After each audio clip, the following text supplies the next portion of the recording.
श्री विष्णुए नमः। जय श्री राधे कृष्ण। दोस्तों, स्वागत है आप सभी का हमारे यूट्यूब चैनल पावरफुल हिंदू धर्म में। आप सभी पर भगवान विष्णु की कृपा सदा और सर्वदा बनी रहे। आज हम आप सभी को अहोई अष्टमी कब है, उसके शुभ मुहूर्त, पूजा विधि, महत्व और कथा के बारे में आपको बताएंगे। आइए जानते हैं कि अहोई अष्टमी कब है। अहोई अष्टमी का व्रत कार्तिक माह के कृष्ण पक्ष की अष्टमी तिथि पर रखा जाता है। इस दिन महिलाएं संतान की दीर्घ आयु के लिए निर्जला उपवास रखती हैं। अहोई अष्टमी का व्रत कार्तिक माह के कृष्ण पक्ष की अष्टमी तिथि पर रखा जाता है। इस दिन महिलाएं संतान की दीर्घ आयु के लिए निर्जला उपवास रखती हैं। साथ ही बच्चों के अच्छे स्वास्थ्य की कामना करते हुए महिलाएं द्वारा अहोई माता का पूजा किया जाता है, जिसके प्रभाव से संतान सुख और उसके उज्जवल भविष्य का आशीर्वाद मिलता है। इसके अलावा व्रत में तारों का विशेष महत्व है। मान्यता है कि जब आसमान में तारे दिखाई देने लगते हैं तब उन्हें अर्घ्य दिया जाता है। फिर महिलाएं अपने व्रत का पारण करती हैं। ऐसे करने पर अहोई माता प्रसन्न होती हैं और सभी मनोकामनाएं पूरी करती हैं। ऐसे में आई जानते हैं कि इस बार यह पर्व कब मनाया जाएगा। पंचांग के अनुसार अहोई अष्टमी कार्तिक माह के कृष्ण पक्ष की अष्टमी तिथि को पड़ रही है। इस बार यह तिथि 13 अक्टूबर 2025 को देर रात 12:24 से प्रारंभ होगी। इसका समापन 14 अक्टूबर 2025 को सुबह 11:09 पर होगा। ऐसे में अहोई अष्टमी का व्रत 13 अक्टूबर को रखा जाएगा।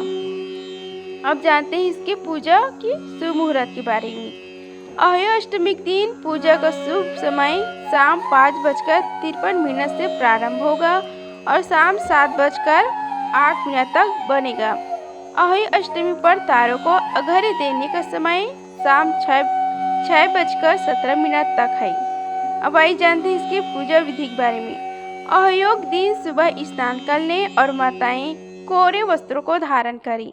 इसके बाद घर में गंगा जल का छिड़काव करें और दीपक दीवार पर कुमकुम से अहोई माता की तस्वीर बना लें। फिर आप अहोई माता के समक्ष दीपक जलाकर थाली में कुछ फूल, फल और मिठाई रख लें। इस दौरान आप दान की चीजें और पूजन की सामग्री को भी रख लें। अब माता के सामने घी का दीपक जलाएं और बच्चों की लंबी उम्र और अच्छे स्वास्थ्य की कामना करें। इसके बाद शाम को तारे निकलने के बाद उन्हें अर्घ्य दें। फिर घर में बने पकवानों को भोग माता को अर्पित करें।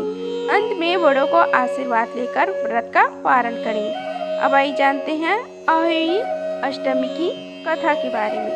आइए अब हम सभी मिलकर अहोई माता की व्रत की कथा का श्रवण करते हैं। बोलो श्री गणेश भगवान की जय। अहोई माता की जय। प्राचीन समय में एक साहूकार था जिसके 7 बेटे और 7 बहुएं थी। साहूकार की एक बेटी भी थी जो दीपावली में ससुराल से मैके आई थी। दीपावली पर घर को लीपने के लिए 7 बहुएं मिट्टी लाने जंगल में गई तो ननद भी उनके साथ हो ली। साहूकार की बेटी जहाँ मिट्टी काट रही थी उस स्थान पर स्याहू शाही अपने 7 बेटों से साथ रहती थी। मिट्टी काटते हुए गलती से साहूकार की बेटी की खुरपी की चोट से स्याहू का एक बच्चा मर गया। स्याहू इस पर क्रोधित होकर बोली, मैं तुम्हारी कोख बांधूंगी।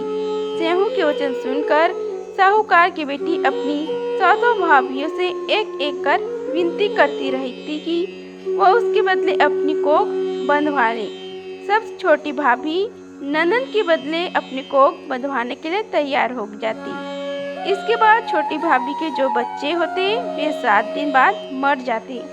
7 पुत्रों की इस प्रकार मृत्यु होने के बाद उसने पंडित को बुलवाकर इसका कारण पूछा। पंडित ने सूर्य गाय की सेवा करने की सलाह दी। सूर्य सेवा से प्रसन्न होती और उसे स्याहू के पास ले जाती। रास्ते थक जाने पर दोनों आराम करने लगते। अचानक साहूकार की छोटी बहू की नजर एक ओर जाती।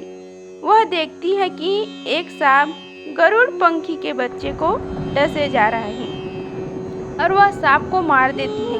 इतने में गरुड़ पंखनी वहां आ जाती है और खून बिखरा हुआ देखकर उसे लगता है कि छोटी बहू ने उसके बच्चे को मार दिया। इस पर वह छोटी बहू को चोंच मारना शुरू कर देती है। छोटी बहू इस पर कहती है कि उसने तो उसके बच्चों की जान बचाई है। गरुड़ पंखनी इस पर खुश होती है और सुरही सहित उन्हें स्याहू के पास पहुंचा देती है। वहां स्याहू छोटी बहू की सेवा से प्रसन्न होकर उसे 7 पुत्र और 7 बहू होने का आशीर्वाद देती है। स्याहू के आशीर्वाद से छोटी बहू का घर पुत्र और पुत्र वधुओं से हरा भरा हो जाता है। इस दिन स्वयं माता का चांदी का लॉकेट बनवाते हैं और हर साल इसमें 2 चांदी के मणके डाले जाते हैं। अहोई पर इस माला की पूजा कर 2 माता को तथा अहोई अष्टमी व्रत इस साल 13 अक्टूबर को रखा जाएगा। इस व्रत में अहोई माता की पूजा की जाती है। इस दिन स्वयं माता की चांदी का लॉकेट बनवाते हैं और हर साल उसमें 2 चांदी के मणके डाले जाते हैं। अहोई पर इस माला की पूजा कर 2 माता को बढ़ाए जाते हैं और व्रत के बाद महिलाएं इस माला को पहनती हैं। इस दिन चाकू या छुरी किसी ऐसी चीज का इस्तेमाल नहीं करती जिससे किसी प्राणी को नुकसान पहुंचे। शाम को तारों की छाव में कथा सुनकर तारों को अर्घ्य देकर व्रत खोलती हैं। अहोई अष्टमी व्रत की कथा सुनी जाती है। कथा पढ़ने के बाद आखिरी में प्रार्थना करनी चाहिए, जैसे माता ने उनकी संतान की रक्षा की वैसे सभी की रक्षा करी। इस प्रकार अहो अष्टमी की व्रत की कथा समाप्त हुआ। बोलो अहोई माता की जय। अगर आप सभी को यह वीडियो अच्छी लगी होगी तो वीडियो को लाइक कीजिए, चैनल को सब्सक्राइब कीजिए और कमेंट बॉक्स में जय श्री हरि लिखिए। धन्यवाद। मिलते हैं अगले वीडियो में, तब तक के लिए जय श्री राधे कृष्णा।